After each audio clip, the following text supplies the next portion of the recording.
I wish good things to you who's watching this. I am Alexey, and this is day 6 of round 2 of the 2025 Carcassonne Champions League, and we're about to see a Group E match between the Japanese master and former national team captain with a screen name Pyro and the Portuguese player with a screen name leodavinci, which I believe is the new screen name of Rui Costa. Both of the players have somewhat surprisingly lost their first match in matches where they were slightly favored. leodavinci lost against the Spanish player with a screen name Mikrag, and Pyro lost against Kissimo of Hungary. So they will be looking forward to a very much needed tournament point in this duel, which would help them qualify for the playoffs. The game has already started a couple of minutes ago. The Japanese player is with his traditional red meeples, the Portuguese with the patriotic green. I always love when the players' meeple color choices match the national flags. This is currently an equalish position. The Portuguese player is 3 points ahead on the scoreboard, has already deployed the first farmer for 6 points and some good expansion potential. Although I do take an issue with this move, actually. I wonder... Oh, no, this move makes actually perfect sense. So look at this, what happened last move. Green dropped a farmer here, and red immediately got a tile that helped him expand his city. And now is threatening to get a city cap and finish a 6-point city, drop a farmer, and this is exactly what happens. But I'm curious if he's going to drop a farmer or he's just going to meeple the new city cap. Probably going to go for the new city cap. He might also go here to split the two meeples and just get 8 points for this city and give 4 points to his opponent. Because after this tile has been placed here by green, and green scored 4 points, there's now an additional threat of green drawing some sort of city tile that would go over here and threaten overrunning the shared city with a 2 versus 1 meeple majority. And this is not something that Pyro wishes to happen, so a more cautious move has been played. Still 3 points ahead on the scoreboard. 4 meeples still available for both sides to play with. Pyro has a 4-point monastery over here. We'll probably be eventually completing it. Doesn't look too appealing actually intuitively, but it's surprisingly good. There are ways of building up over here with straight lines and curves in such a way that allows the creation of a 6 or 7 point road. And this is something that red will be looking for. On the other side, there's this lovely monastery spot where you can place 1 more monastery meeple. So with the right tiles, this monastery gets built up with no time. And just as I zoom out, we do see a little teeny tiny city meeple at the bottom that was played there by Leo a couple of moves ago. So overall, a very quiet position, at least so far. And let's see where Leo deploys this city cap here. Not the city cap, but the Dorito tile rather. He chooses to start a new city in his field. I actually really like that choice. And you might think that you want to continue your city at the bottom instead, but Leo still has a lot of meeples. And he can now try and build up this city with city caps, but this city with Dorito tiles, so that'll be a very common city building procedure that allows you to use every single possible tile in the deck. But now he actually might change his plans, and this is exactly what he does, as red chooses to continue his city at the top. Green now tries to not only add up points to his city on the left, but also to open an attacking platform against red. It doesn't work, as red immediately gets a city cap and 8 points on the scoreboard for a city. But Leo still with a threat to get an 8-point city off his own and develop his field further, but not with this tile, as he gets not the easiest tile to work with, the triple city. Now, if this city cap wasn't here, then of course he could have gone over here and tried building a lip-shaped city, which is something that you normally want to be doing with tiles like this. But just because of that threat previously, on the previous turn, the Portuguese player had to go there. Now, of course, he wishes he could have taken this move back, transfer this city cap to this guy, and then use this triple city over here. But who could have known? But this actually ain't no big deal, because green still has strong moves here. He could actually just go over here and try to build a much bigger city with a bunch of Doritos and just try to make the games really high stakes. Because if he were to finish a city shaped like this, it would be worth 18 points. But this is the other strong move, and the one that I actually do happen to prefer. He simply adds 2 points to his side of what could be a shared city, but the plan is of course not sharing. The plan is to get another Dorito tile or a cow tile, go over here, block the square, leave the red meeple trap for 3 points, also trap his own meeple, but with a lot of expansion potential that would allow this side of the city to score upwards of 10 points. There are still many big tiles remaining in the deck, including the quadruple city tile. So this certainly seems like something worth doing. At the very least, it will force Pyro to spend the tile over here on connecting the two meeples. If he draws one, the Japanese player starts a new city whilst also obstructing green a little bit, or not a little bit, maybe a bit more than that. It's actually quite annoying for green because, well, first of all, green would have finished his own city, so that would have been nice. And second, there is only one starting tile remaining, so if red gets to go over here with any tile, this would expose this square from this blocking platform, and this would be quite easy to restrict. Wow, and green here goes for the content move. I did not expect that. I don't think I would have done this.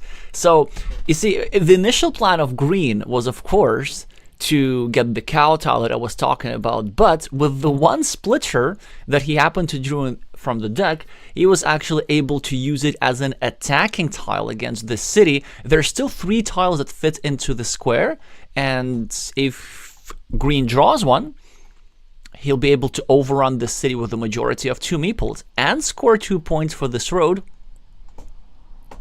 As a result, the only key detail missing here is something to cover up the square, because red could theoretically go over here with a city cap or a Dorito tile and reinvade.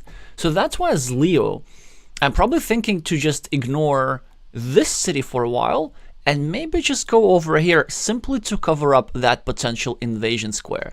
Because if you do get to win that city, it will score upwards of 20 points, in which case the safety of this meeple does not matter that much for the fate of the game. Pyro, in the meantime, getting some scoring compensation, starts a 6-point monastery over here. Leo indeed covers up his city, chooses not to place a tile over here, but a fantastic tile for Pyro. He's going to go over here and keep stacking those monasteries. Leo now with not a lot of options with the curve, probably looking to go over here, start a 4-point road. I don't know if that is that crazy. Maybe we go over here and just try to delay the 2 monasteries a little bit. One of the merits of a move like this is the fact that red will probably not be using a curve here, because they really don't want to be wanting to finish the road for green. So they might have to wait for a while, in which case we could draw something like a road Dorito that would give us the road meeple back, but would severely obstruct the square and maybe even trap both of these monasteries. But still, no truly good way of playing against these monasteries. In the majority of possible scenarios, these monasteries get completed and red gets a meeple back. Green decides to play against the other monastery, which makes sense. This move has some downsides. He's trying to trap the monastery, which is less urgent. And also, there's some scenarios how his city meeple suffers as a result, so I'm thinking that Pyro could draw a horse tile, the one that Leo needs here, and then Pyro would place it over here, blocking his own monastery, but also tying this city to the blocked monastery square. But none of this happens, as we can see some dancing happening around the city on the right. Pyro builds up his monasteries at the top, makes them very close to completion. And Leo, in the meantime, tries to cover up the invasion square from invasion or blocking. There are still plenty of tiles that fit into this square, and by plenty, I mean 2 vanilla city caps and 2 splitters. Of course, a tile like this would also fit there, but an expert player would never place that tile over here. Even though it makes the city bigger, it makes it so that if green were to go over here, it would expose 2 potential connection platforms to the city, not something that you want to be doing. So the first order of business is protect the points. The second order of business is protect the chances of completing the city. But after this move by Pyro, it seems to me that it is imperative that green complete the city to have chances to win this game, because these monasteries scored not only 18 points for the 2 monasteries, but also 5 points for the road. So these were 23 points, 26 actually, because Pyro also meepled the new road upon monastery completion. So let me just check that. So 26 points with just 1, 2, 3, 4, 5 tiles. So this is more than 5 points per tile. So this just shows you how truly powerful monasteries are. And really not a lot that the Portuguese player could have done against it. Now, of course, Leo gets a nice tile that gives him 8 points for the city, a meeple back, and a chance to drop a second farmer. This field is only worth 12 points at the moment, but because it has a lot of green squares, it's absolutely the correct decision to drop a second farmer for support. There are also plenty of chances for that field to get bigger. Leo now with a tricky decision, as Pyro has just opened a blocking platform against this city over here. And probably the way to go here is just to do something like this and start a new city whilst also covering up this square a little bit, just restricting some blocking options. So at the moment there are 5 curves remaining, and if Pyro draws another curve, he can go over here and block this square. So if Leo were to go here, then at the very least he would eliminate that option. Of course, there would still be some blocking options available, as 4 straight lines and 1 road monastery still fits into that square for blocking, but nevertheless the defense is something worth doing. But with creating this threat, actually Pyro managed to disrupt a lot of Leo's plans, because if not for this threat, Leo would have loved to use this city cap over here or over here to simply threaten another city. And now that he had to defend, then Pyro will have more time to attack and equalize the potential 12-point city at the bottom.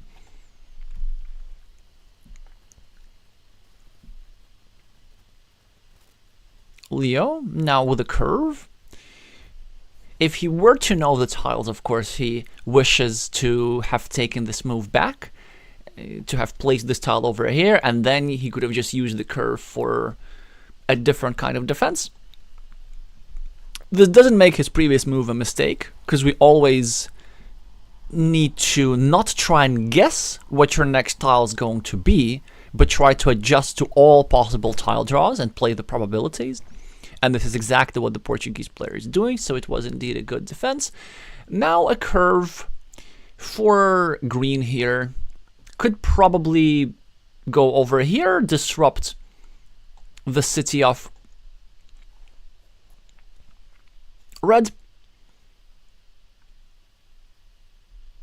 But instead he chooses to disrupt red's road a little bit. It sort of kind of works temporarily, as Pyro's not able to get his meeple back, at least for now. But there's still 4 road ends that fit there, the 1 road monastery and 3 regular crossroads. So this is really not an all that powerful move. And Pyro has a range of strong options, so he gets first of the 3 horses that would fit into the square. Obviously, he's not going to go there, and he finds by far the most annoying move.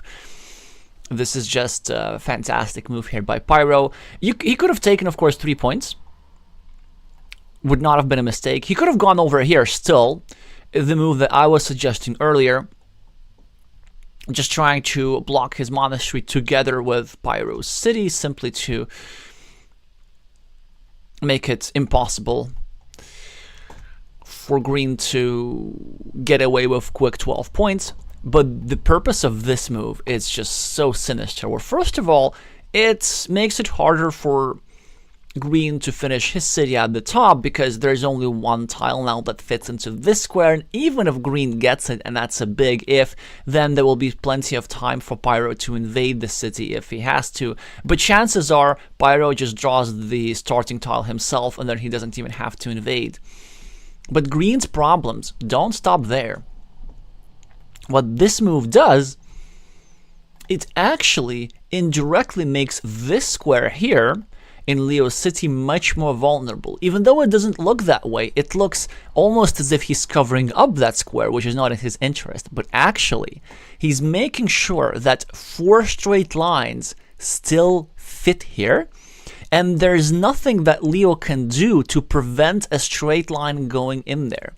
So now, the only thing that Leo can do is draw a tile that fits into this square before Pyro can draw one of the 4 remaining straight lines to block that square. And Pyro is the favorite to draw his tiles first, because after this move, there are now only 3 tiles that fit into this square, whereas there are still 4 straight lines. Pyro now with the Road Monastery, a fantastic tile. He could just go over here and score a 7-point monastery, which looks really strong. He could just go over here, start a new monastery himself, whilst also finishing the road. It would have the downside of accidentally developing green's field as a side effect, so maybe not what we want to necessarily be doing. And I think eventually we're going to see the monastery move. Even though sometimes these 2 meeples get blocked, they do score a lot of points. Pyro still has like 3 points, 3 meeples that he can use up until the end of the game, and the threat of completing these monasteries actually is not the easiest to deal with, so by far the strongest move available on the board. Another reason why it's such a good tile is because this was actually the only potential defense tile for Leo for his city, short of just straight up drawing the city cap. Because if Leo were drawn to this monastery, he could have gone over here, scored 2 points, still leaving 1 tile that fits into the square, the 1 remaining vanilla city cap for his city, and this at the very least would eliminate the threat of red getting a straight line and blocking that square. Leo now with a scoring tile, he could get 3 points in a variety of places, here, here, or here, but he really needs to think hard about the priorities. So the move that stands out to me is this move over here, scoring 3 points, adding 1 point to Pyro's monasteries in the process, but sort of kind of obstructing the square over here. And then maybe trying to draw a regular city cap that would block the square completely, whilst also building up Leo's city. Maybe something like this. Instead, he goes for the move on the left, which I also really like. It is the high scoring move initially. It is the only move that gets him 3 points without giving something back to his opponent, and it's also obstruct this square a little bit, which actually is in Leo's interest, because at the moment he has 2 separate farmers, one on the main field for 12 points and one of the secondary field for 12 points. If the farmers were to be for 6 points, so an 18-point total, if the farmers were to unite, if something were to be placed into the square, then of course these farmers will be in 1 farm and they would score 12 points total, 6 less for green than what he currently is scoring.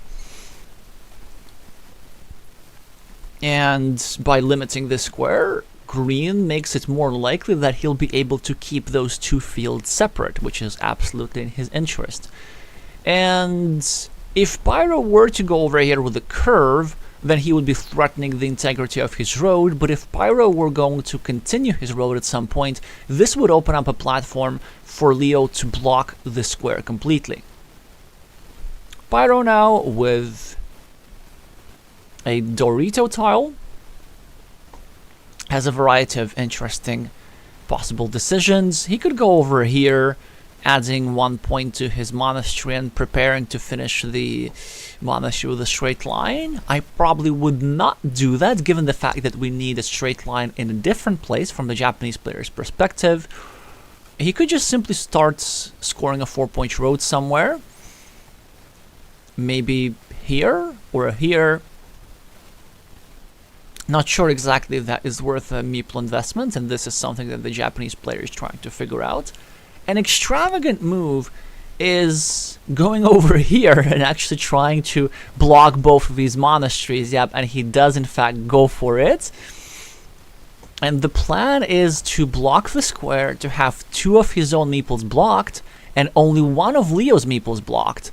But given that Pyro's ahead, he really wants to take care of the threats of the city being completed.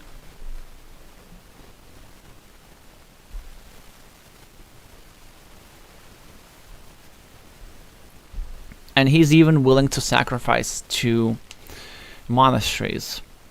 Hi, Ian. Pyro with another monastery.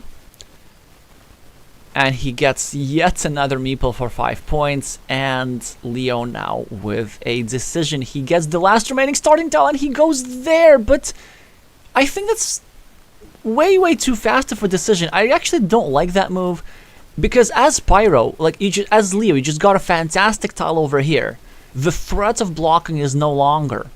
And you can still get one of the 2 remaining tiles that fit over here. So from Leo's perspective, you are the favorite to finish the city. And now Leo just placed the starting tile over here, trying to complete his city, but he's also helping out Red's monasteries. And because he's not even completing his city, Pyro still has a chance to reinvade or block at the bottom, and this is exactly what the Japanese player is trying to do. And Pyro could actually get a curve and get himself a monastery meeple back. So I think this is a misjudgment here. Finishing this city, as appealing as it looks, it's not as good if you're giving your opponent so much back. Now, if there were already a city cap placed here beforehand, that would be a different story. This would be us finishing the city instantly. But since we're now only trying to finish it without guaranteeing anything, this move just doesn't appear to be that good. Moreover, from Green's perspective, we needed the starting tile over here for this square. Now this meeple at the top is trapped,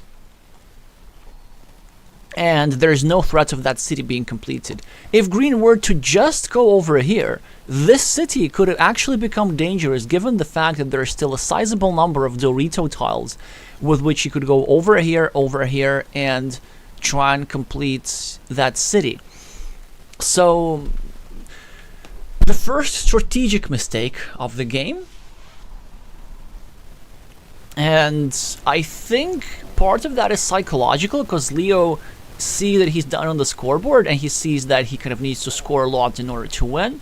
But I think he might be forgetting that he will be getting 20 points for this city over here once he draws one of the 2 remaining horse tiles. And I think he might have underestimated how good of a threat this north city could have been if the starting tile were to be placed over here. Pyro now gets a curve and now punishes Leo. He finishes a monastery and drops a farmer, which is a bit extra if you ask me, but the purpose of this farmer is just a form of insurance, because let's say if Leo does complete this city and the other city, then this guy will be having himself 6 points for 2 completed cities, plus some green squares for further development. As for the meeple that Red just used, it does not appear to be a major concern, because if Green were to get the horse tile and finish his 20-point city. This would also give 1 more meeple back to Pyro, and 2 meeples in hand is more than enough to finish the game with under 15 tiles remaining. Now Leo's still trying hard to finish his city over here. He managed to restrict Pyro's side over here. But we're running really short on city caps. That fits into this square. In fact, there's only one. There's only the one remaining vanilla tile that fits here. All these guys are out. All these guys are out after Pyro's draw. And the city is not really looking good. So we actually were flipping here. If Pyro gets the vanilla cap, he's going to go here, finish his city, and at the same time this would completely block Leo's city. If Leo gets the vanilla, he's going to go over here, finish his city, and block Pyro's little city as a consequence. Leo, now with the monastery, decides to add a point to Pyro, but for an important reason. He wants to block this square. Not only would this square help both of red monasteries if it were to be filled, it would also add extra field points to this guy. Not something that we want if we were to play with the green meeples here. Green with a scoring tile probably wants to take 2 quick points here or here. You don't want to be taking 2 quick points at the top, because this could allow Pyro to finish an easy road with a couple of curves like this. And this is something that the Portuguese player does recognize, so he gets himself a couple more points on the scoreboard, and Pyro gets a Dorito tile and finally neutralizes this city. So now we see all the main problem with this move. So Leo ended helping out Pyro a lot, and then as a reward, Pyro just managed to invade his city.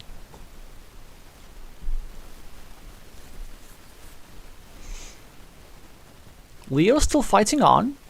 He will be getting a lot of city points if he were to get this tile. He can actually still win this.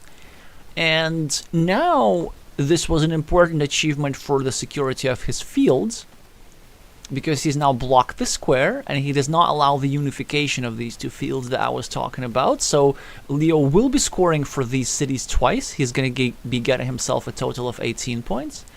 But Pyro is not content with that sort of development. That's why he's trying to unite the farmers from the other side, setting up 1 more curve to go in this square. But Leo could still in theory go here, and then block this square completely, or at least severely restricted,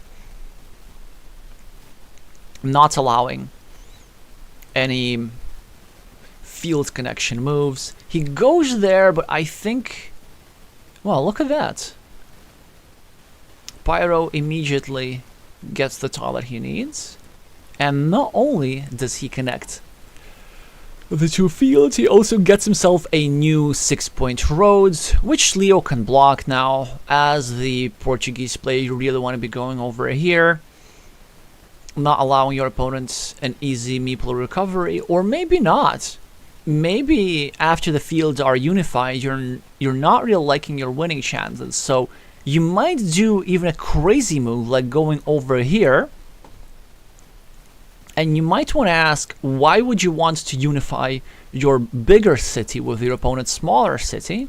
And their answer is to try and expose another connection platform. Maybe we want to get the last remaining city cap, go over here, gets another meeple in the city, then gets a Dorito tile if there still exists, and I believe there's still 1. And then we can try to overrun this city with a 2 versus 1 majority and get ourselves another 22-point city or more.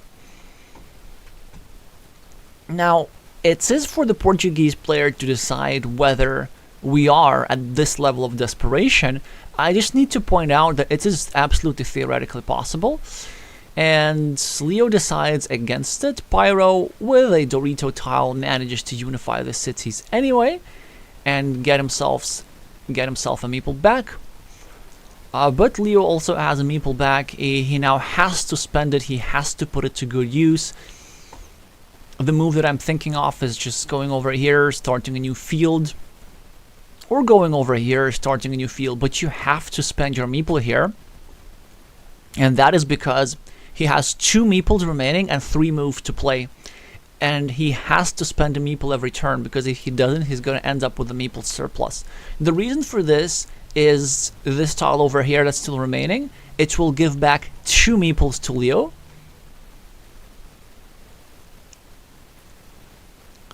So he needs to anticipate getting more meeples back and spend 1 now.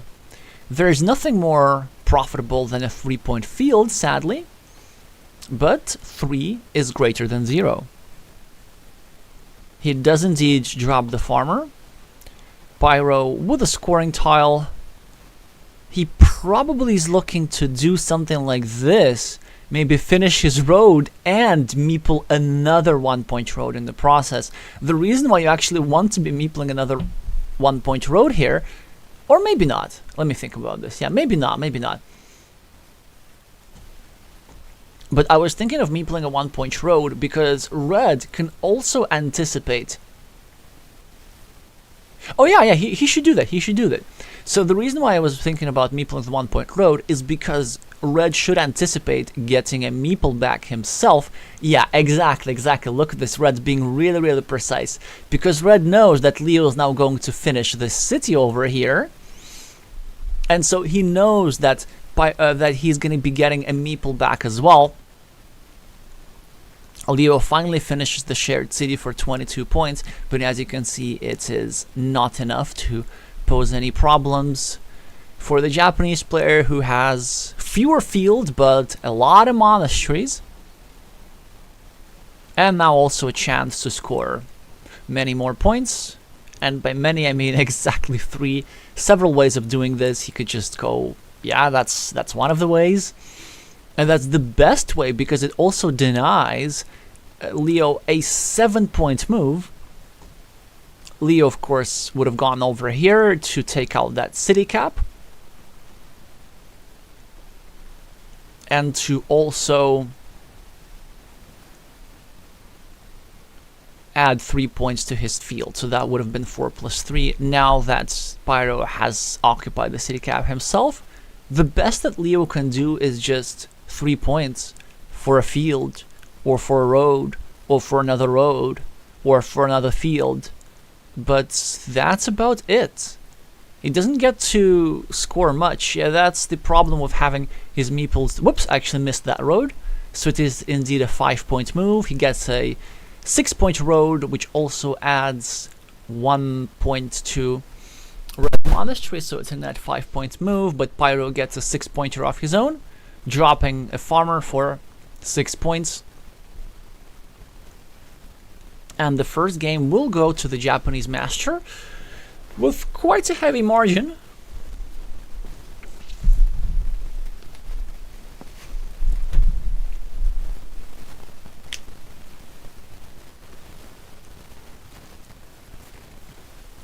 Yeah, the Japanese player did a great job managing to restrict Green's farmers. Green, of course, had a wonderful idea of overrunning the city, and Green did get 22 points for it, but Red, early in the game, with a super efficient monastery draw, took care of business and had a lead that even Green City was not enough to compensate for. So plus 11 for the Japanese player. The first game goes Pyro's way. We're about to move into our second game. If Leo wins the second game, the match continues. If Pyro wins, the match is over.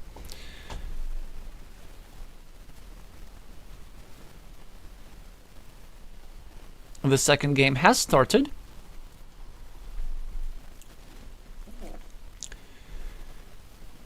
Green is the starting player this time.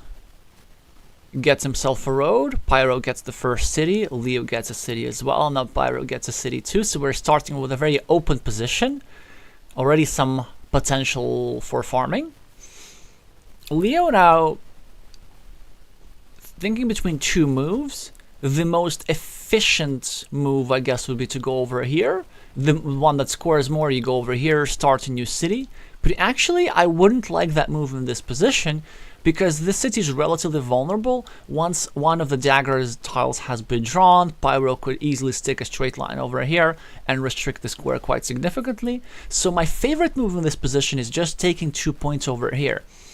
And in addition to just being slightly safer, it's actually very defensive from a scoring standpoint. Now, there are no rodents exposed on the board. So if Pyro were to get a tile like this, or the quadruple crossroads or something like this, there's no way for Pyro to score quick points. So road tiles in this position can be much more easily used by green, who already has an open road and can simply dump road tiles here. And for red, it is harder to use road tiles because there are no good road dents to attach to. Pyro with a city tile has a pretty obvious move here. I wonder why he's still thinking. Really, the standard move is just to take out that shielded tile, start a new city, hope to build a lip-shaped city before your opponent manages to attack or block. At least this is the move that I expect seeing eventually.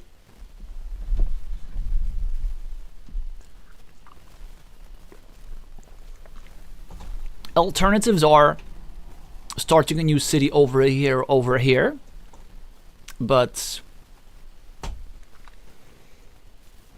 why start a 1-point city that leaves...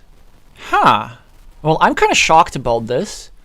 So why start a 1-point city that leaves a shielded tile lying around, instead of starting a 3-point city that doesn't leave a shielded tile lying around? So it does appear to be just simply a case of insufficient aggression. I think the reason for this conservatism here is the fact that Pyro was afraid of the following sequence. So imagine he goes here, then Leo gets to go over here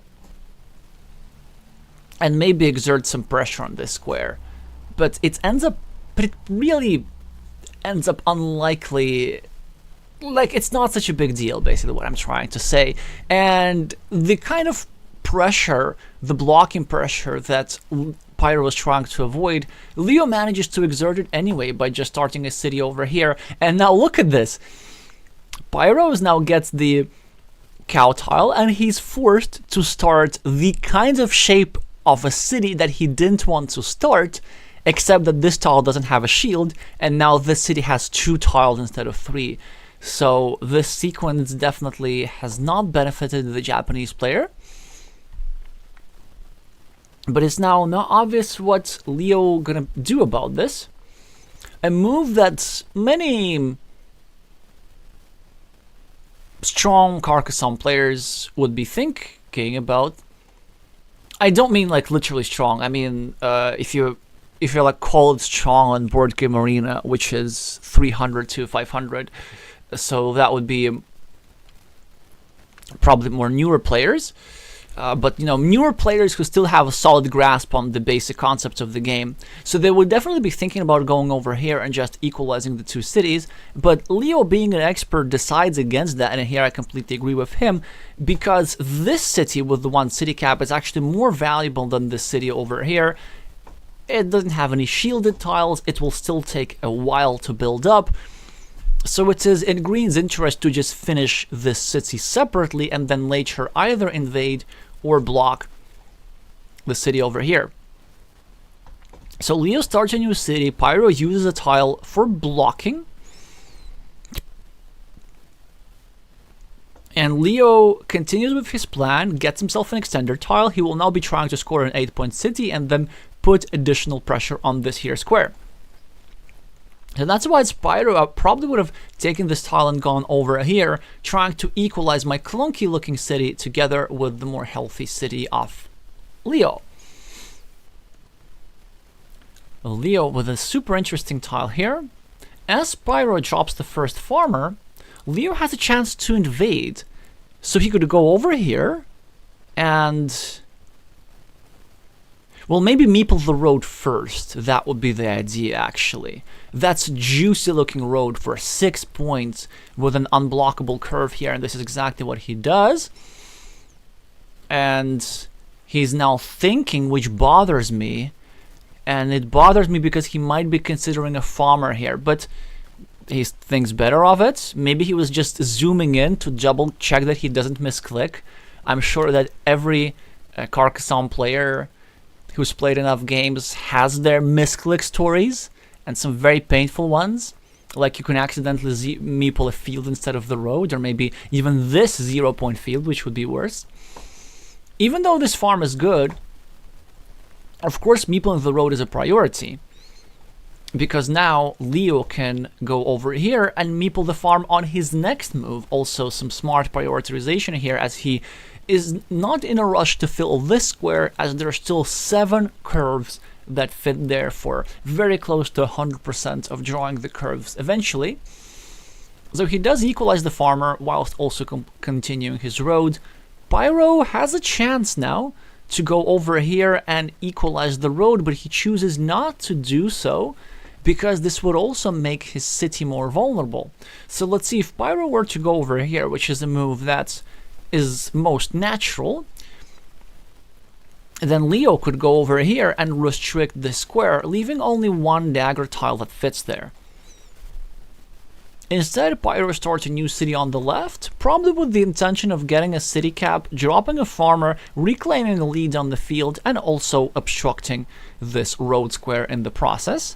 This, of course, is predicated on Leo not being able to draw one of the 8 remaining straight lines and place it over here before Pyro draws a city cap. If Green were to draw that straight line, then of course the situation for Pyro would not have been great. His city would be restricted, controlled by this 3-point road, and overall a better position for the Portuguese player. But a tile, so the Portuguese player does not get a straight line, but he does get a tile for which he absolutely cannot complain. The first monastery of the game. It looks like there are no good places, but in fact there are. This 3-point spot over here is deceptively good, because what it does, other than scoring 3 points, close. Okay, this is also okay.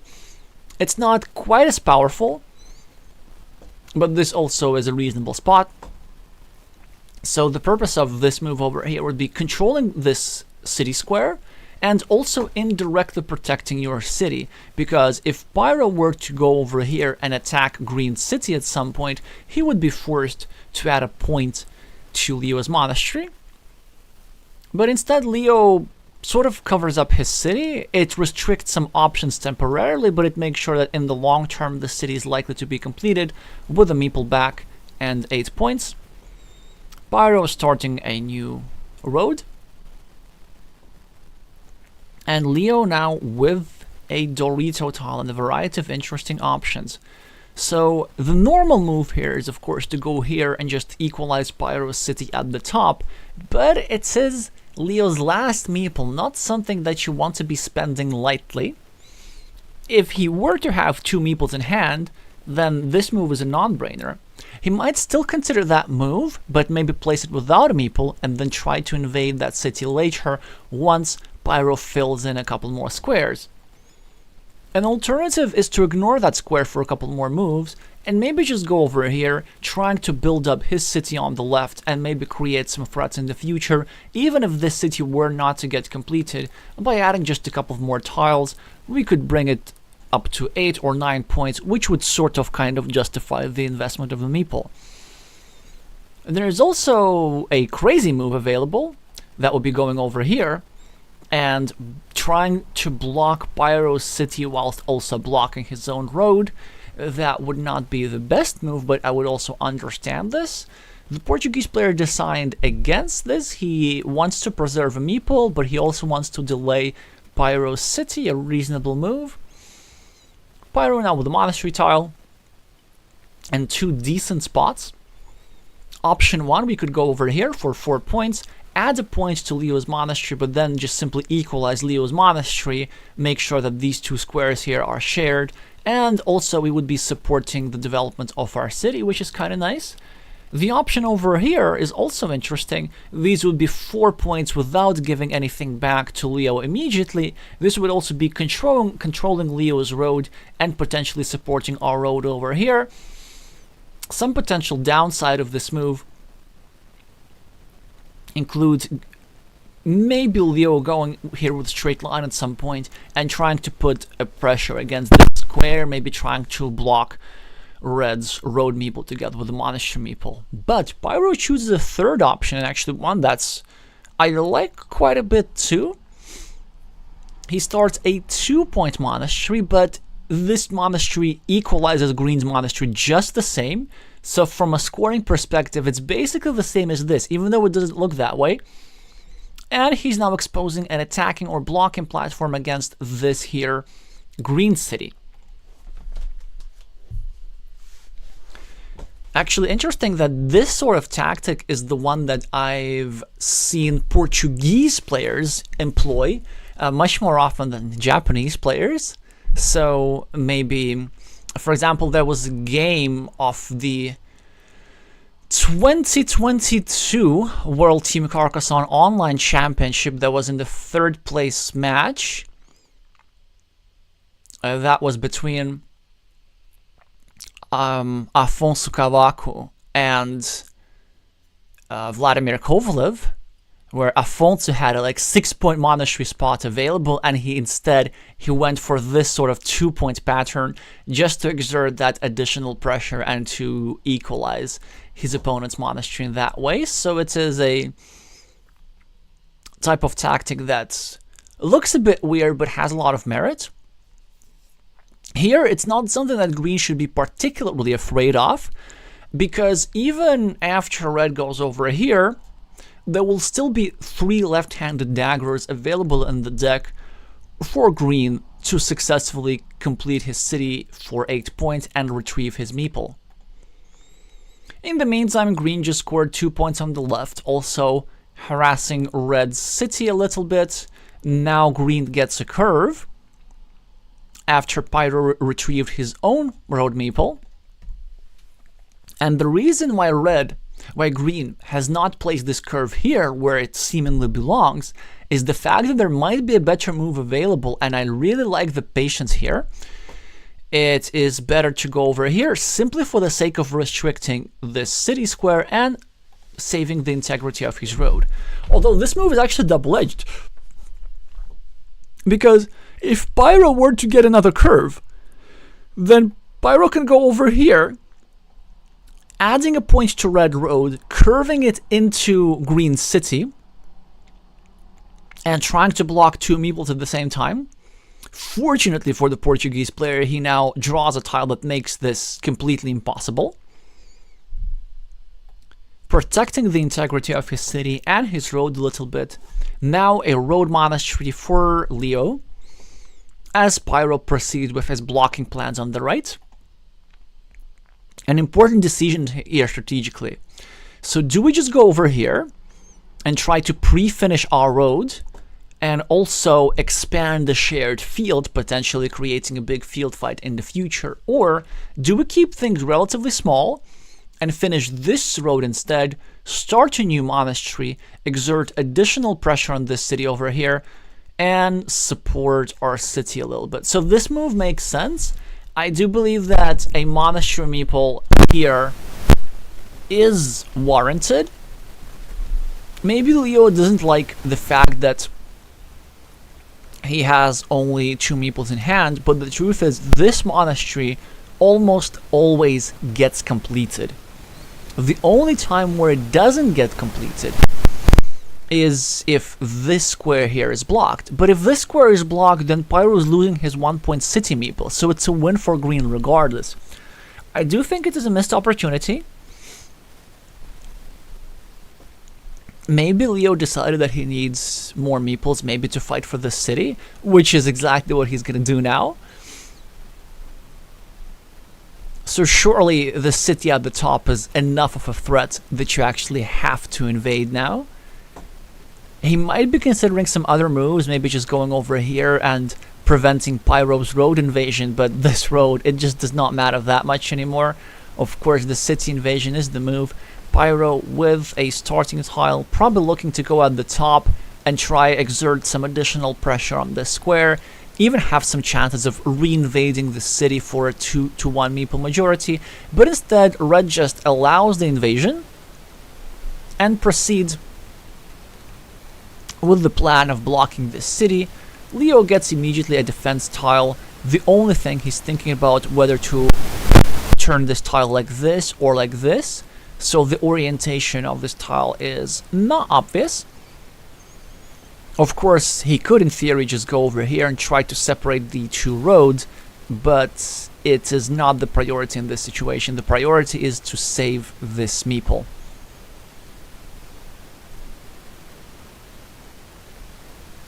"50 seconds on the Portuguese players' clock.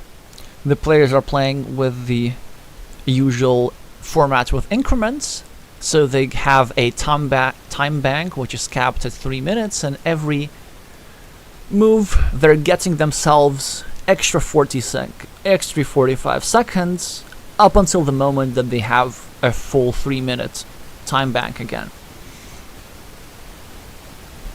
Leo does defend his city, and now he has a curve. But interestingly, I don't think this curve goes here anymore, because this road is shared now, as Red has successfully invaded. There's really no incentive for either side to go over here and complete the road, because that would just be a wash. So instead, Green is looking to make some sort of an aggressive move. Maybe we go over here and try to block Red's meeple here.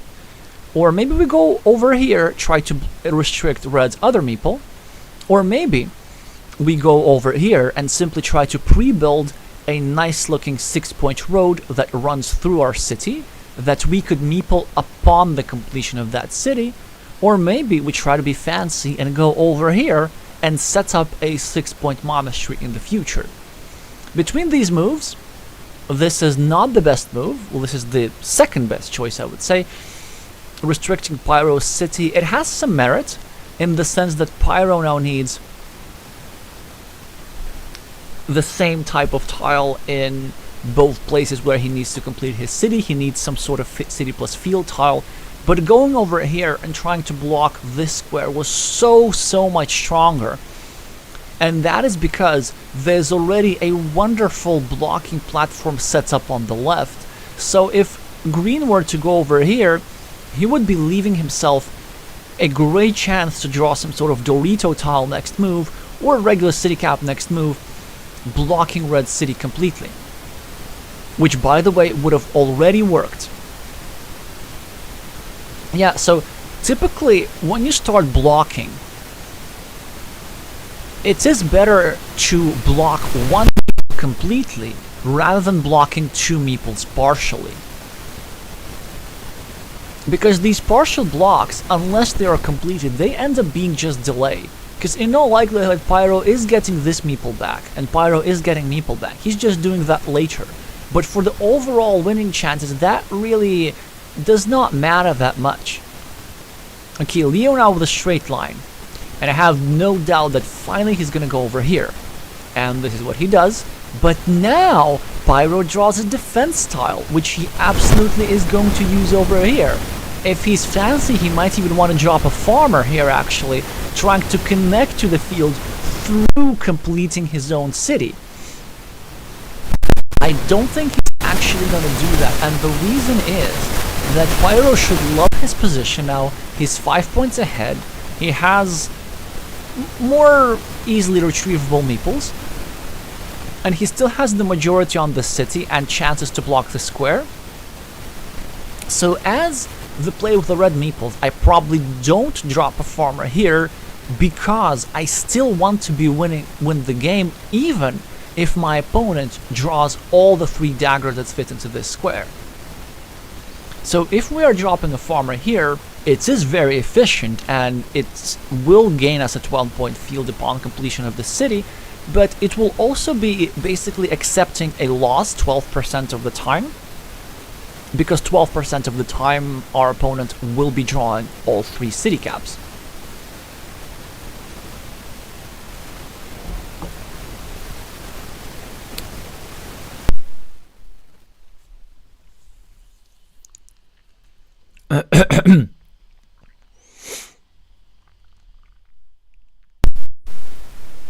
Hi Sergey, hi Concord, thank you for sharing the fact about the background noise. I think it should be gone right now.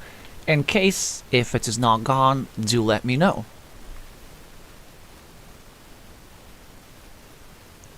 It appears to be something that happens when either I touch the mic the wrong way or like it starts perceiving some things which are in the room. It's kind of difficult to explain, but it's quite easy to fix. Okay, it's back. Very interesting. Let me just try again a couple minutes later whilst Leo is thinking what to do with his monastery.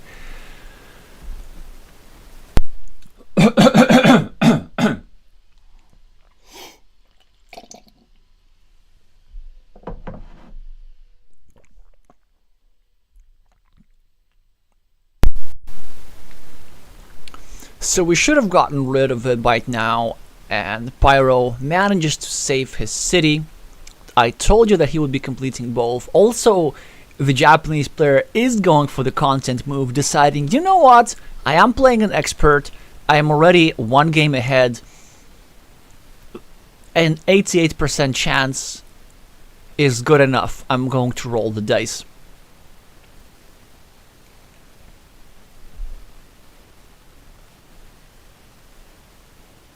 So it's difficult now to decide what you're going to do as Leo. Is your game plan to just try and draw all 3 tiles that fit into the square and deny your opponent 2 meeples? Or is there something else that you may have in mind? So first, Leo needs to take care of this city over here. The square is still vulnerable. He's probably looking to go here or here, trying to restrict one of the 2 blocking platforms that Red could use to abuse this little green meeple. There's really not that much left. There's no direct way to play against Red's monastery. Red doesn't have any more meeples anywhere where Leo could block. No way that Leo is using this tile to start a new city with his last meeple, so it's probably either this or this.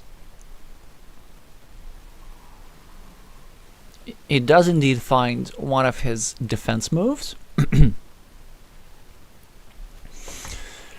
Nice find from the Portuguese player. Pyro gets a blocking tile regardless, probably wants to go over here.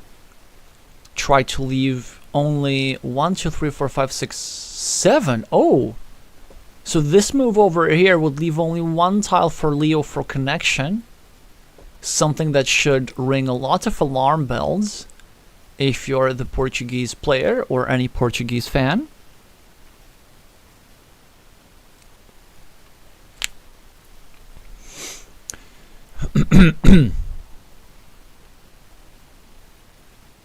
So what are we gonna do?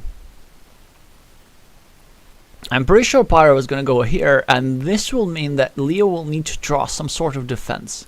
After this move, the only tile remaining to connect to the city will be the horse tile, so the triple city with the road. And this means that Leo will need to find some sort of city plus road tile here, maybe like Dorito with the road or something, that would defend the square and give himself at least the 50-50 shot to draw the tile that he needs. Pyro maybe is considering another move. Maybe he's considering to go over here instead, then looking to go somewhere near this square. Somewhere near this square, and to restrict the critical square that way. From a probability standpoint, I think it says a wash. Actually, no, I think that this move is a little bit stronger, and the reason is, let's say if we do go over here and try to then draw a tile a city plus field tile to go here and block the square, then Leo will always have an option to draw a tile to go here and block this blocking square, and this would not allow to place a tile there. So Pyro does go for the second type of move. Leo does not get a defense tile just yet. He's really looking forward to a city plus road tile. In case he does get something like a Dorito with a road, now that you can see this on the board, it should be a little clearer. So a Dorito with a road goes over here, restricting the square and thus saving that square. If he doesn't do that with any regular Dorito or a city cap or a splitter or something like this, Red can go over here, leaving no tiles to complete that square because all 4 of the cow tiles have gone out. Leo with not a lot of options for the straight line. I wonder if it's actually worth going here. He decides against it, and I think Pyro now has a really strong move. Of course, Pyro could always finish his monastery, but a move that I really like here for Pyro is actually going over here, because this would block the blocking square for the blocking square for the critical square. So I absolutely love those chain blocking and defense sequences. Because look at this, if Pyro goes here, then Leo no longer can draw a Dorito with the road that I was talking about.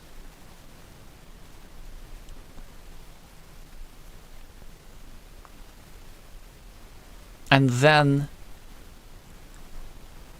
Pyro would have more time to draw a city cap over here and block the square completely. But this is not what happens. The Japanese player chooses another quite an aggressive and reasonable move, trying to attack Leo's city at the bottom, which by the way was still a threat, with something like a splitter tile, which of course Pyro now drew. It was possible for Leo to go over here, then find a Dorito with a road, and then finish himself a nice 16-point city here. It's technically still possible after this move. Well, not with the splitter, of course, because this is the last splitter, which, by the way, Pyro is now going to use to go over here, start a new 8-point city, but most importantly, block this square.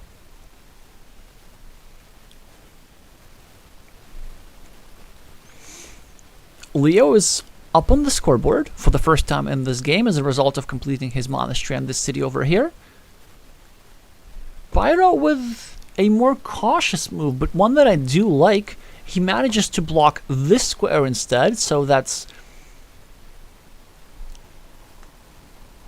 something that gives already immediate dividends. Had Pyro gone up top first, Leo would have gone over here, adding 4 points to his city and still preserving the chances of completing his big city entirely, which now of course is not possible because there is nothing that fits into this square. So instead, with his newly recovered meeples, Leo starts another one, a nice 5-point city with all the chances in the world to be completed. So Pyro now gets a curve and needs to decide on his priorities. Do we just go over here and build up our monastery and try to get some points and a meeple back? Or is this city such a threat that we need to consider blocking that city a priority?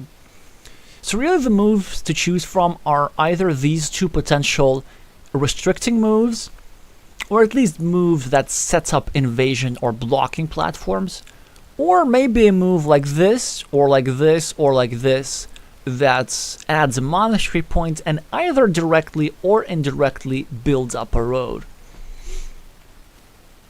Between all these choices, this seems the strongest to me.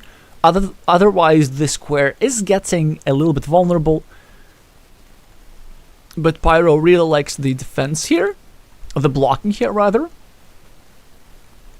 And Leo gets pretty much the best tile that he could possibly hope for. Not only does he get to protect the square, now there's still one tile that's left to fit here, he also gets to start an 8-point city as a side effect. He has the meeples to do that, and now Pyro it will kind of need to be running around. So I guess as the player with the green meeples, you now need, as the red meeples, you need to go here and restrict this guy, and then try to dance from the sides, trying to block this meeple. This will give Leo more time to finish one of his cities over here.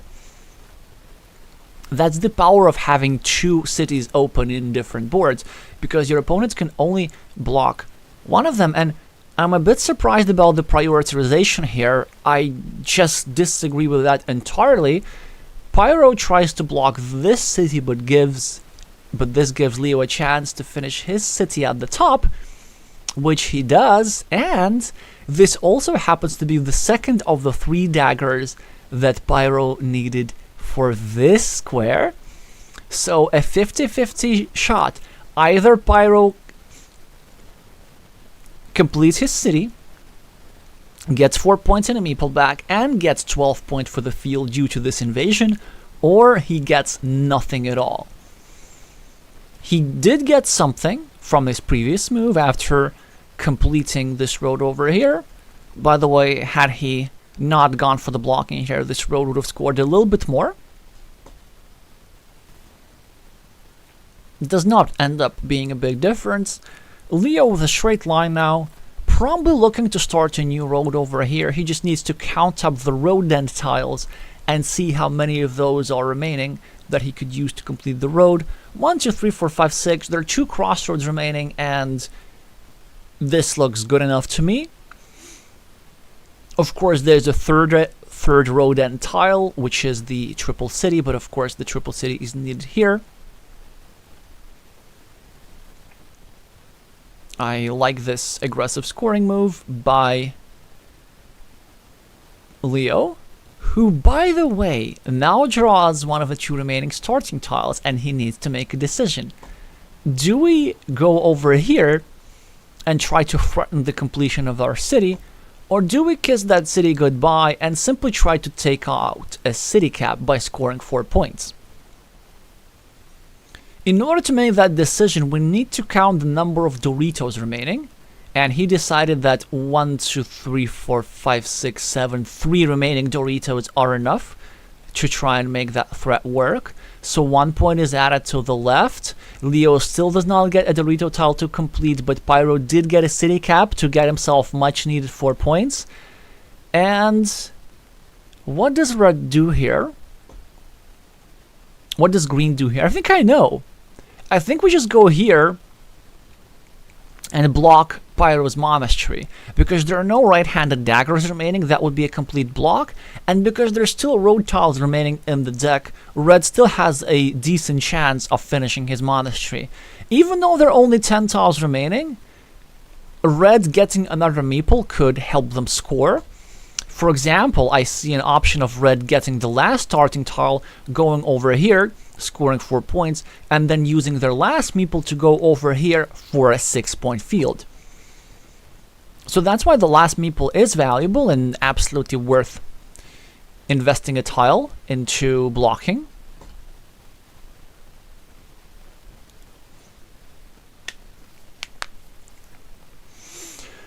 Let's see if the Portuguese player has another move in mind. I hope that they don't. Or maybe. Not the worst idea is to actually go here and drop a farmer of our own. So this is a 6-point field right here. And this would be our last meeple, but we would be setting up some city caps to grow the field. And we also have road end tiles that give us a meeple back. But instead he goes for the blocking move, which is my favorite move. Pyro is about to, I presume, start a new city. Given the fact that there are still city caps of various kinds available in the deck, it is something that seems to be worth doing. Also, I just accidentally hit my mic again, so do let me know if that results in any unnecessary noise for you or not. I hope not. Pyro does start a new city, and Leo's risk pays off, as he will be finishing himself a lovely, what is that, 16-point city, and with that probably winning the game, despite the fact that Pyro won the coin flip for this here tile. So Leo will not be connecting to the big ruin anytime soon or ever. So these 12 extra points will be Pyro's and Pyro's alone. Still one dagger tile remaining to complete the field's connection. Leo with a straight line, thinking to either continue his road or maybe start dropping farmers. I definitely prefer farmers at this point. For example, an obvious move that we could do is just go over here, drop a 6-point farmer, which is also potentially a 9-point farmer if somebody draws the last remaining starting tile and places it over here. An alternative is to go on this farm, but that farm at the top is 6-point flat, whereas the farm at the bottom is 6-point plus some potential. And that's why the Portuguese player prioritizes that farm. A sort of a scoring tile for Pyro. He could just go over here and get himself 1 city point, which is what happens. Leo probably looking to continue his road, or maybe just spend his last meeple on a farm. That's also not the worst idea necessarily.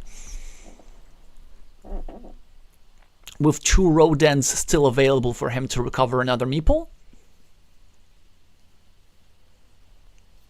The quadruple crossroads plus the butterfly tile are available. Well, the quadruple crossroads is drawn by Pyro, but Leo with the last dagger gets the 12%er. So Pyro is going to lose this farmer, lose this city meeple, and Leo's going to win this game with a lot of points. Hi, Andres. To rub it in, Leo also tries to develop his field. Pyro gets a different meeple back for 6 points, but Leo with a scoring move, 7 points, 4 for the city cap, and 3 for the fields. Pyro with a 6-point field, Leo with a 6-point field of his own at the top. If he does see it, I'm pretty sure he does. There is no need to go over here, even though it looks like a 7-point move because it takes 4 points for the city and add 3 points to Green's field. It would also be adding 3 points for Red's field, so that would be a wash. When it comes to field points, the highest scoring move is indeed the one at the top for a 6-point farm. And a big win for the Portuguese players, so we will be headed into a decider. Exactly what we want for our Saturday morning as spectators.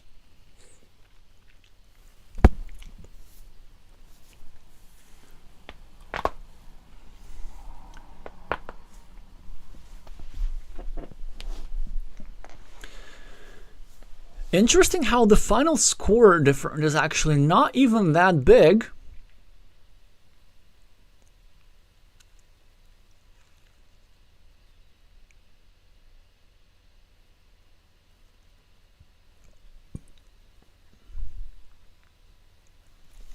So Pyro is losing this by 19 points. So this means that if the Japanese player were to draw this dagger, he would have gotten 12 points extra for the fields and 5 points extra for the city and a meeple back. So it is, no, 3 points for the city and a meeple back. So this is 15 points plus a meeple. And a meeple is definitely worth more than 4 points in the position. So it was really a lot about this here tile, but wasn't meant to be. So it's something that is going to happen 12% of the time. It's great when these 12% favor you or somebody who you're rooting for. Not great when you're on the receiving end, but I'm pretty sure that Pyro has played Carcassonne long enough to not be mentally affected by these kind of things. Although, to be honest, I really don't know, because a lot of these Japanese players are only active online. I'm not sure if Pyro actually participated in any of the national championships that were there. Maybe some of y'all have better intel on that. So for many Japanese players, we don't know how they are in real life necessarily. Of course, the best and the most famous ones are typically known, such as Setsu Gento, who is Kaimi Chishita, or Pindertron, who is Takafumi Mochizuki. But some players like Kithara or Rabbit Rain pretty much play only online. Anyway, the decider has started. Neither of the players have scored, but it is the Japanese player with the starting player advantage. He has a meeple on a city. Not the best looking city, but a city nonetheless. Leo now with a curve is thinking between two moves. He could either go over here and start a 4-point loop and sort of kind of creates a platform to attack the square, or he could turn the curve upwards, which is what I prefer, making a bit more of an effective platform that goes through to attack this square. And in some cases, he'll just ends up with a 4-point road nonetheless, just one that goes through Red City. Both of these moves are fairly close. I'm curious how they would fare against each other in a computer simulation. Intuition and experience tells me that turning the curve upwards is better, and the Portuguese expert agrees with me. Pyro now does not get any city tile or a defense tile, but a monastery tile is not something to complain about by any means. He has multiple 3-point spots available. Here is an option, here is an option as well. Between these three options, this probably is the worst, just because it's the one in the most dangerous spot. So we really want to be thinking between this one, controlling the road end, and also controlling the square, which could be later used to create an attacking platform against Green's road, or going over here, supporting his own city development. There could be some dangers about this move too. So for example, if you go over here and then Green gets a straight line, they of course are going to go over here and restrict the square. Then this would put these two meeples in a bind, because if Pyro gets himself a city tile here first, then this would open a blocking square against this guy. But if you were to place a monastery here, and then he gets the starting tile first to fit here, then suddenly Leo can go over here and block even two meeples of Pyro at the same time. And that's why the Japanese player goes to a third option, a 2-point monastery, but one that's a bit better positionally, and he ended up getting the extra point from Green's road anyway. Green, of course, with a straight line, tries to restrict that square.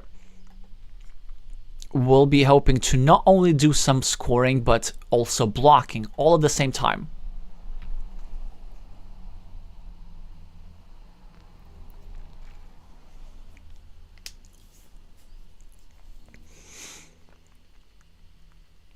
Leo with a curve.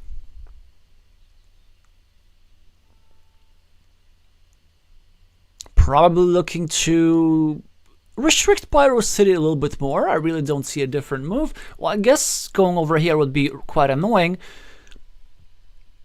There's also a chance to go here, but then there are many ways how Pyro could easily defend this. This move is probably my favorite, and there are a couple of reasons for this. So imagine if we take something like a crossroads or whatever that goes into this square. Then this immediately exposes the threat of blocking this here square completely. But this also would give a chance for Pyro to draw an immediate defense. A defense can be of two forms. You can either get some sort of a road tile that just protects the square nicely, maybe even setting up a 3-point road, or he could go for an indirect defense. For example, just drawing something like a Dorito tile, continuing his city and also making a complete block less likely. And that's why I really like this move here by Leonardo da Vinci, because it creates a more robust blocking plan. On his next move, once Leo goes over here, of course not now because he needs to clean off the city cap first, but on his next move, when he goes over here, Pyro will still have all these options for a direct defense, but he will have way fewer options for an indirect defense, because so many fewer tiles fit into this square. So this is great blocking technique from Leo here. And also something that many expert players get wrong. Moreover, this move even plays against potential direct defenses. Imagine, let's say, if Leo gets a straight line on his move. Then Pyro gets a straight line himself. Then he's kind of forced to go over here to protect the square, but whilst protecting the square, Red would be restricting a square of his own. So there are plenty of scenarios where Red successfully protects this square, but gets fully blocked on this square. Red decides to go for a farmer, for very early farmer, one which is a bit uncharacteristic for Japanese players in general, because Japanese players tend to drop farmers much later than the majority of high-level players, especially somebody like Rabbit Rain, who would sometimes forego 9, 12-point fields just for the sake of keeping his meeples in hand and scoring quick points, and then he would attack the field if he has to at the very last moment.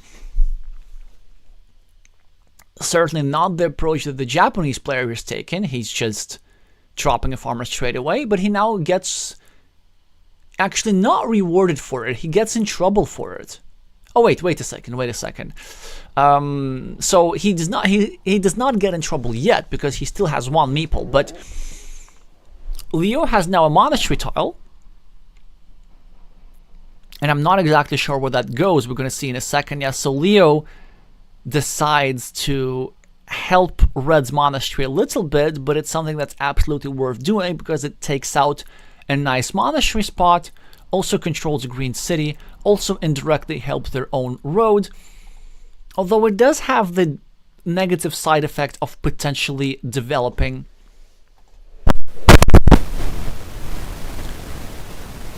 Red's field. If 2 curves go over here, then suddenly this field will have way more green squares up north. Still, I like the monastery placement here, but the reason why I doubted this farmer was the fact that there were still 2 monastery spots available technically, and so Pyro might need a meeple to meeple both of those monasteries, but since he had only 1 meeple in hand, there were chances how this early farmer would cost Red some value.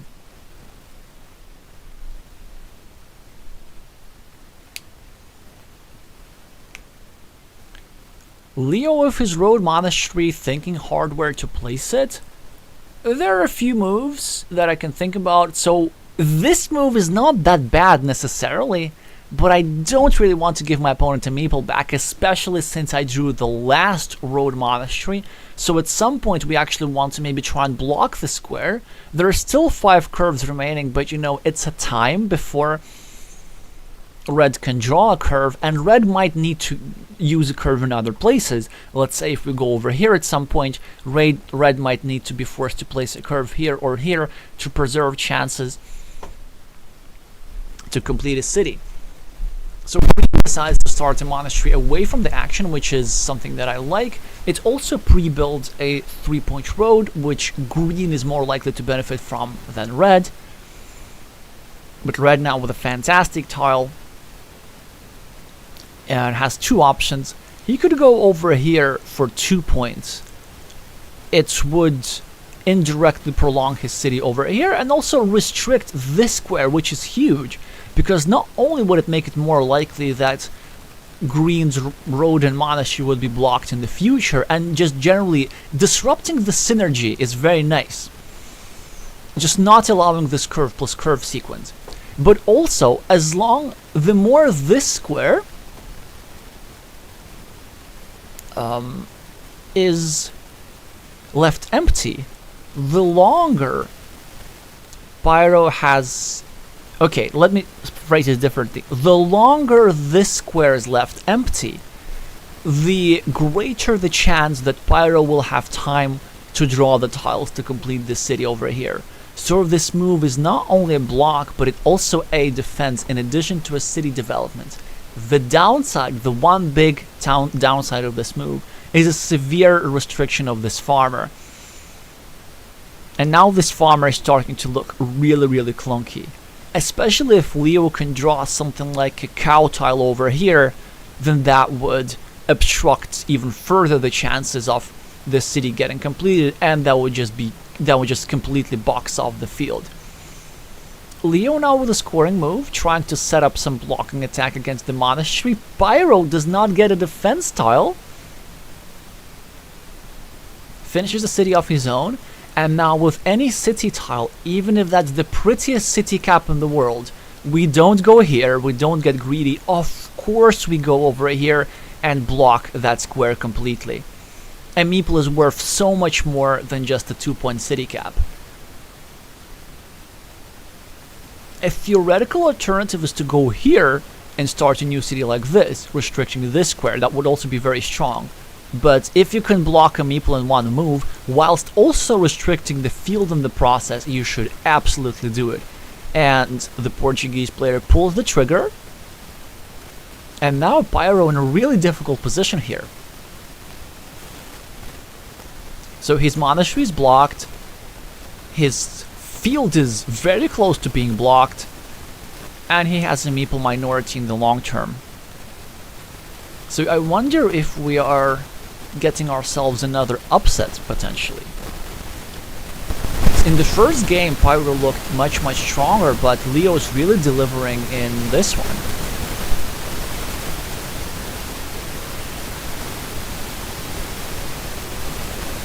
The Japanese master already lost a match against Kissimo of Hungary, so they can't really afford to be losing many more matches if they want to be fighting for the first place in this group.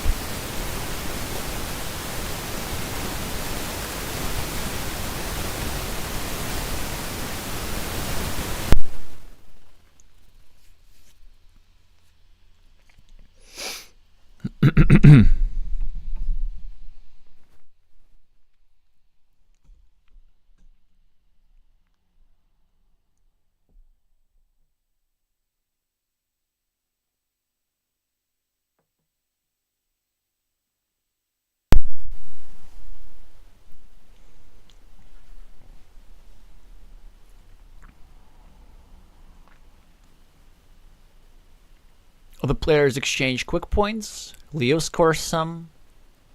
Pyro scores some.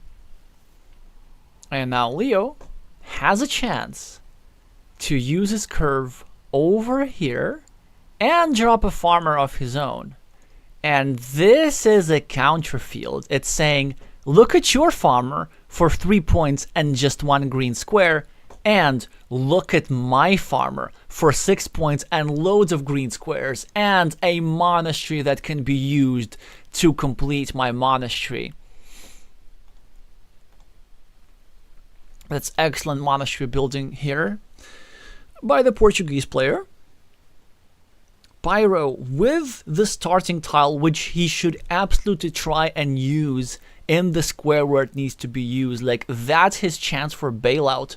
Also notice how Pyro successfully restricted this square, kind of almost blocking 2 meeples of green. There's still 1 tile, 1 dagger. Wait, no, there are no daggers. So this square is completely blocked. So these 2 meeples are completely trapped. And in theory, Pyro could even draw a split off, and then try to finish his city. Given the fact that there are already a lot of tiles on this side, it's not necessarily what he should be doing. I think he should be happy with getting something like a quadruple city tile here and just building a big ruin with 1 meeple. But on top of that, he has a real chance of finishing his city now. And that's why this move was so strong. Just because this square stayed empty for such a long time, this gave Pyro time to try and draw this square.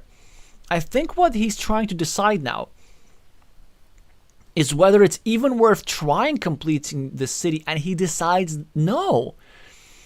I think the reason for this, was the fact that with any road tile, Leo could have gone over here and made it so that there's nothing that fits in this square because all of the 3 daggers have gone out. That's also quite instructive that sometimes you don't want to be even trying to get your meeple back if you realize that the chances are low and if you can use the tile for something better. Also, this move has a variety of other purposes. It not only starts a new city, but it significantly restricts green's field and also sets up a blocking attack against this monastery. Let's say if red were to draw any city tile, even a city cap, like Leo has in hand, he could go over here, and then this would make sure that nothing fits into the square because, again, all 3 daggers have been drawn.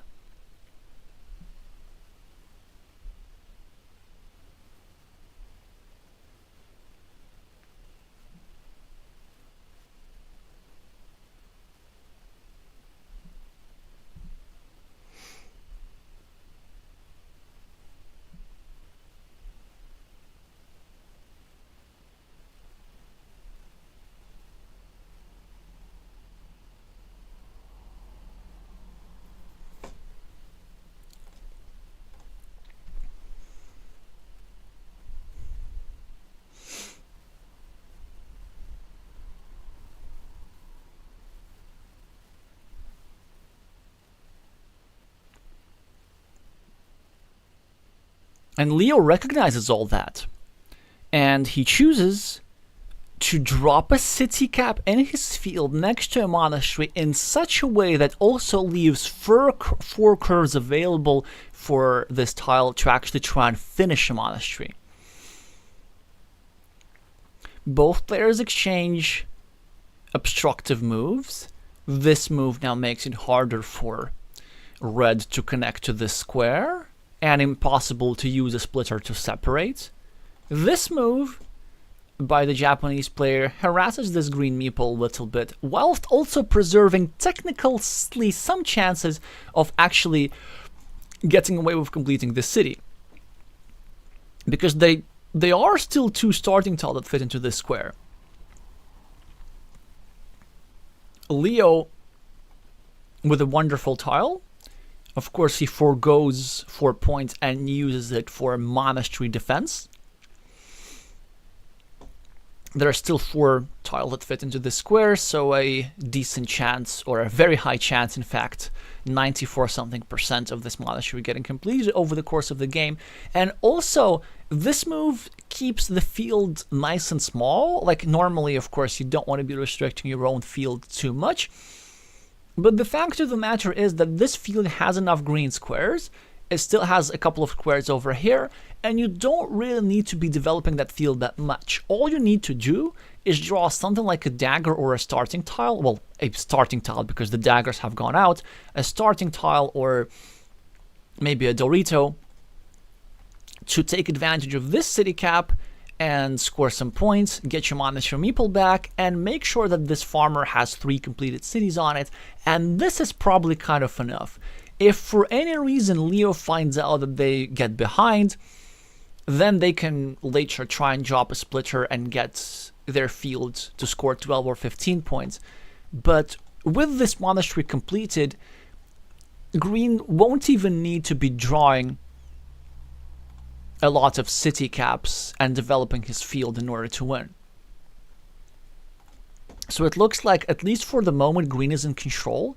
Red still preserving his outside chance of completing his city.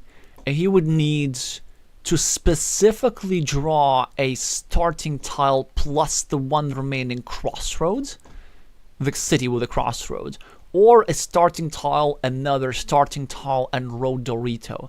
It's slim, but it is not impossible. Pyro now, with not the easiest tile to play. It's a Dorito tile with which we really don't want to be starting a new city because we're running short on meeples.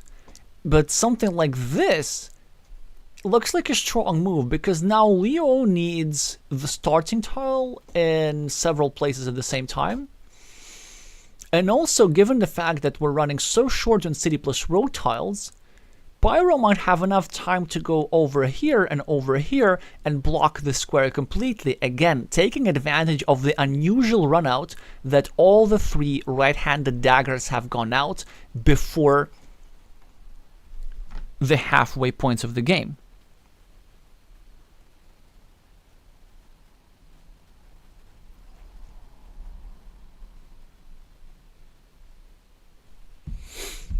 Leo now with a curve.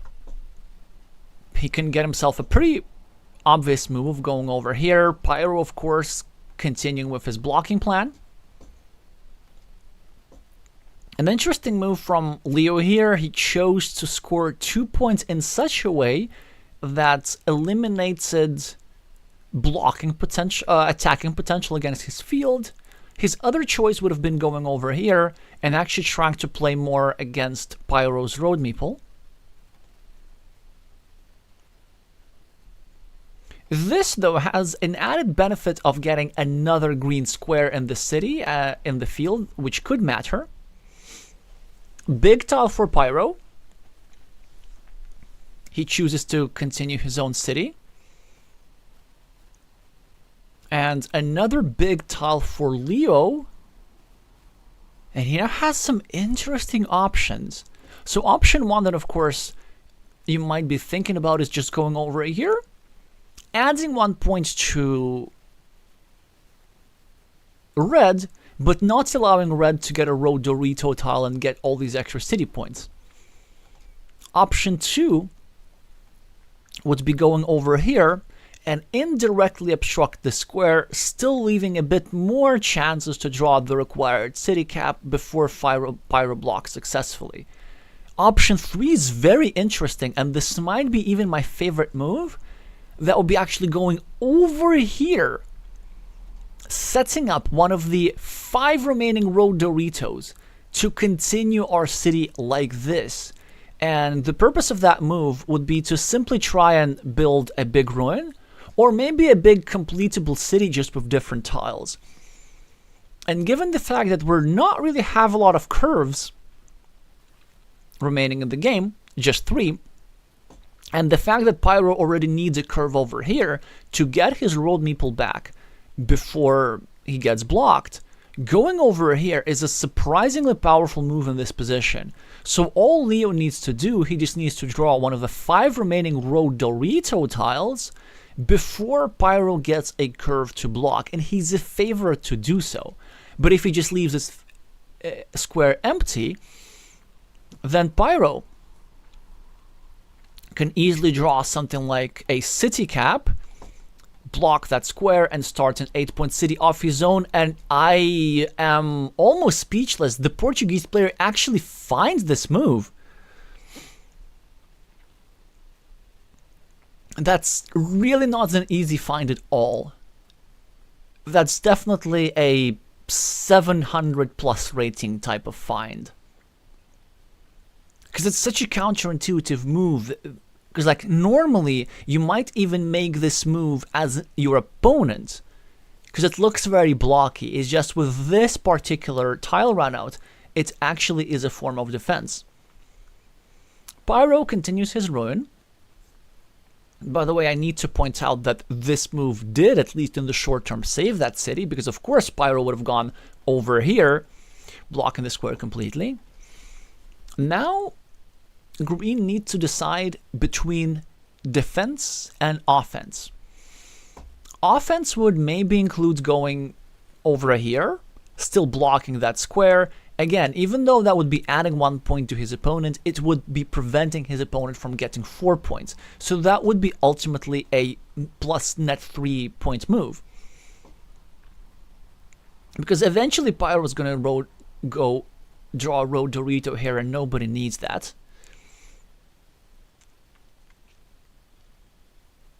Pyro indeed draws a different tile. One that allows him to finish his city and finish his road to start a new one. And this is where the move of Leo pays off so nicely. The road Dorito goes here. The city threat is now existent on both sides. Pyro still ignores it, at least temporarily, because he wants to score a little bit. He's now ahead on the scoreboard, but Leo now with a city cap and some chances to just try and run away with the city, which I think is something that he should do. By the way, on the previous move, there was the option of playing defensively and going over here, trying to protect this square from invasions. This would then in turn allow us to play this tile, the starting tile, the city cap over here, hoping to get another city cap before Pyro manages to invade. Now it's a bit double-edged because of course we could go here, but then Pyro could invade quite easily, but it's still something that we should be trying. And as a Japanese fan, in this position, you have to be absolutely terrified. So of course Pyro goes for a block just in time, because we would have gotten ourselves a city cap to finish the city. There are still city caps that are out there. 3 of those, 2 starting tiles and 1 barbed wire tile. In the meantime, Leo is probably thinking whether it's worth to drop the city cap below his field. And as usual, it is double-edged. It would be adding himself extra field points if he draws some nice city caps, but it would also expose this field for attack. Given the fact that the Portuguese player is a little bit behind, it seems like something worth doing. Also, I need to point out that all of these sequences here created another scoring opportunity in this quadrant of the board. I can definitely see a combo of monastery plus curve plus a straight line, completing a 9-point monastery and meepling an 8-point road, potentially even completing that road as either of the sides. So yeah, Leo actually now has a straight line. And I'm wondering, is it bad to just go here? Because I think it's not the worst idea to just ignore this square. You might think that you want to go over here and defend, but then this would really severely restrict these options. You want to make sure that a starting tile still fits into the square, because there are 2 starting tiles and 1 tile like this. So Leo does take the long road. This gives Pyro the opportunity to place the monastery over here. Pyro does not want to be going over here for a restriction, because again, this restriction is not good enough with still 2 starting tiles available. You really want to score here as the Japanese player. This is a chance to get quick 9 points and an easy meeple back. There are still 3 curves remaining for a meeple recovery. I still like the scoring move by Leo. It's very aggressive. Leo now gets a monastery, and I wonder if Leo should go here.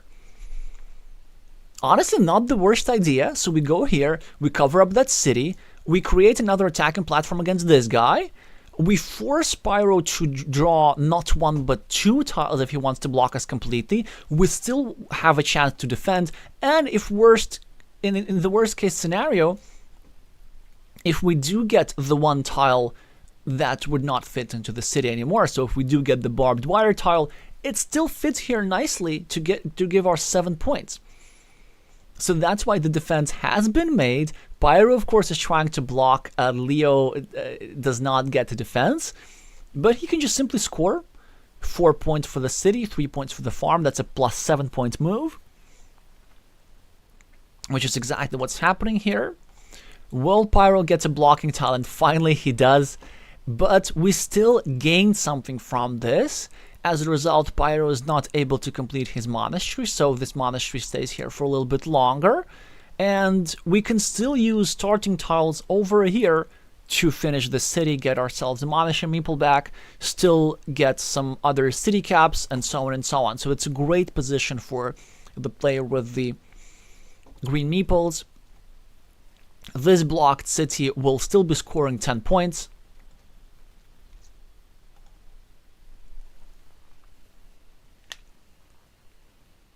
So in order to win this, I think Pyro will need to draw quite a few good tiles, and they probably include one or maybe both starting tiles. So he will be needing to finish both of these cities, and then equalizing the field, and then we're talking. But Leo with a scoring tile of his own, also a chance to block this monastery completely, so an efficient move. Pyro with the last dagger tile, which, to be honest, I forgot was available. Leo now with an opportunity to completely block this monastery, and with 2 curves remaining, it is something that I consider worth doing. An alternative is just to go over here and start a city with a last meeple, but we are in no rush to do stuff like this.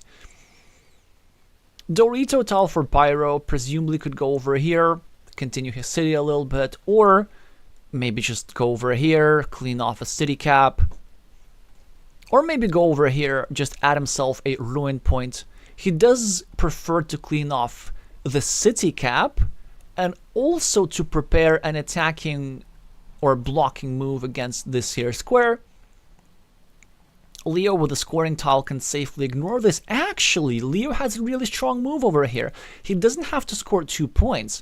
A better move is just to go over here and pre-finish your road, because there's still 3 road Doritos that allow us to go over here, finish our road without necessarily helping Pyro City that much, and this is something that Leo does recognize.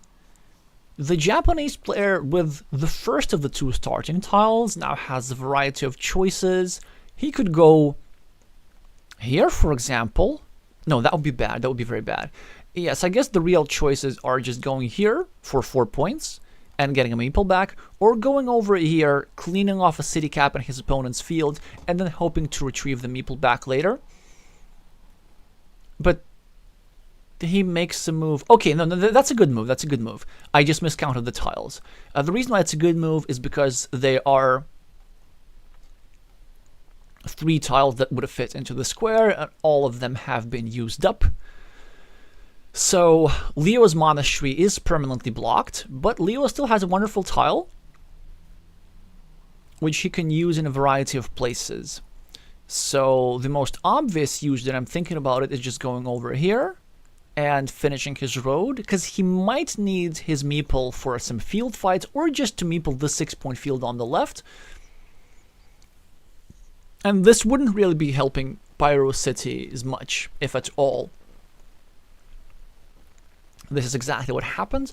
Also need to point out that the idea of placing the Dorito here and going for an 8-point city is no longer available, because all of the vanilla city tiles that would fit into the square have gone out. So this farmer by Pyro is not trying to invade through this square. Of course, it is trying to invade through this square on the left. The 9-point field is the big field on the board, so of course this invasion is worth it. Red is still hoping to get a tile that finishes his city, but that's something that will be quite easily prevented by Leo here. A tile will promptly go over here to not allow Pyro an easy meeple retrieval. But believe it or not, even after that move, Red can still get a meeple back by drawing the final butterfly and the final starting tile back to back for these 2 squares, getting away with a 10-point city. At this point, I start doubting if even that's going to be enough. Leo chose a bit more of a direct block. He now gets a splitter tile, which he can use to great effect over here to probably not take 4 points, but just reinvade the field. He doesn't even care. He just wants to take a 6-point field of his own. And now he can reinvade the field if he so chooses. Isn't that like 100% chance? Because there's still a starting tile.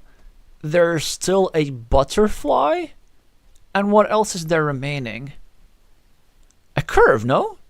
1, 2, 3, 4, 5, 6, 7, 8. 1, 2, 3, 4, 5, 6, 7, 8. Yeah. So if we go over here, we have 100% chance of connecting to the field. And that's something that shouldn't be very hard to calculate with still 1.5 minutes on his clock. Hi, Penguin. Hi, Nicholas.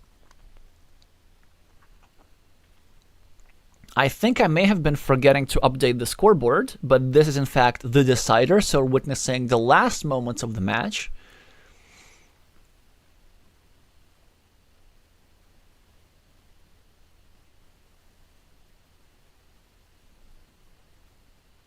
There are plenty of ways to win here. If he doesn't want to count tiles too hard, a move which gives him almost the same equity is just taking 6 points over here for this ruin, and then hoping to draw one of the 2 remaining city caps to complete one of these 2 cities without a meeple for a total of 9 points. If you go over here, then you get 9 points guaranteed because you guaranteed yourself a connection. Let's just double check again. 1, 2, 3, 4, 5, 6, 7, 8. Yes, still 1 curve. While Leo goes for the more... Well, it's obviously not the safer move. It's the one that's safer in terms of that it protects you against potential mistakes in tile counting. So he will be getting the same 9 points, just with a lesser probability.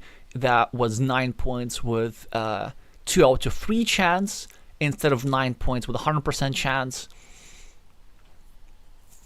Pyro gets the curve. Leo does get the extra city in his field and should be winning this game pretty comfortably. Well, I wouldn't call it quite comfortably because it wasn't the easiest game. It had many difficult decisions. I just have to say that overall, absolutely fantastic performance here by Leo in this decider. So many tricky things. First of all, very precise in building up in the blocking over here. Even though red managed to counter block and block 2 of green's meeples, green then responded with some wonderful monastery building, with restricting Pyro's farmer for just 3 points, proving that it was a questionable farmer to begin with, and then coming up with this 9-point road out of nothing, or 10-point road out of nothing, which also was not the easiest find. And then, of course, this move over here, creating a huge city threat, forcing Pyro to really run around after the city. All were very, very difficult finds, and also not something that's quite typical for Portuguese players who mostly prefer playing open position. So that was a real test for Rui Costa here, and a test that he has successfully passed for the first upset of the tournament. Leo 2, Pyro 1 is the final score, which we now are going to update. At this point, I'm not sure even why I have the scoreboard, just because I keep forgetting about updating it so often. But this typically happens when the matches are too interesting to follow, and then I forget. But yeah, that's the final score. This even puts Pyro below the threshold of a master, albeit temporarily. I'm pretty sure he's going to play a couple of casual games to get back his confidence. Not the best start for the Portuguese player, for the Japanese player in the tournament. 2 straight losses and 2 upsets. And he still is yet to play the #1 seed, the Polish master with a screen name MTU. Still all the chances to qualify. Visitor Q, Mig Crack, and... well, they're both opponents which, of course, Pyro is capable of winning. The Polish master will be definitely harder to deal with, so that would be the key duel for the Japanese master. As for Leo, definitely a huge win, coming back from his earlier loss against Migcrack, and now all the chances to qualify for one of the top three spots. Still hasn't played the Polish master yet. Not sure, maybe not something that he's looking forward to, but must be gaining some confidence after managing to defeat one master in his group. One done, one more to go.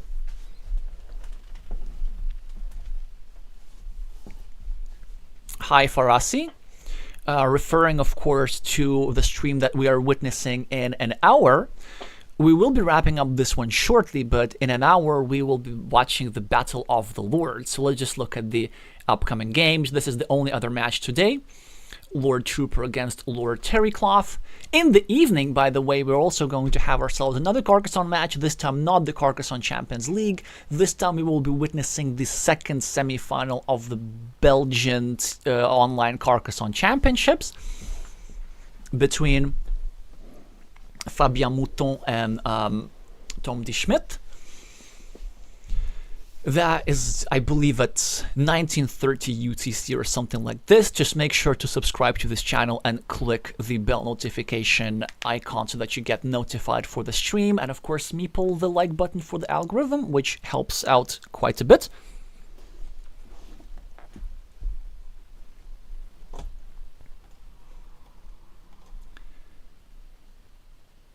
And then that's going to be it. So I'll see y'all in an hour. Thank you all so much for watching, and I'm gonna see you soon.